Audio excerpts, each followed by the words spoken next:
Welcome back to another technical deep dive here in the debug zone. Today, we're tackling a big question and breaking it down with insights from other users. Hopefully this clears up some misconceptions and helps you get the answer you need. So buckle up, stay a little curious, and let's jump right in.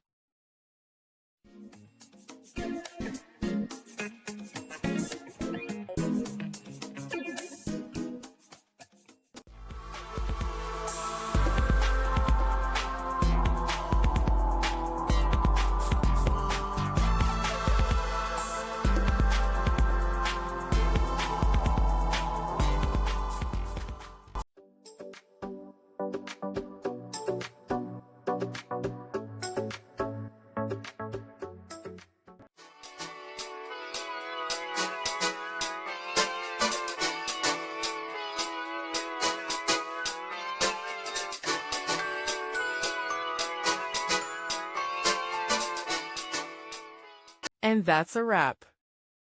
I hope you found the answer you were looking for. If you did, take a second to hit that subscribe button. It really helps out. And let me know in the comments which solution worked best for you. See you next time in the debug zone.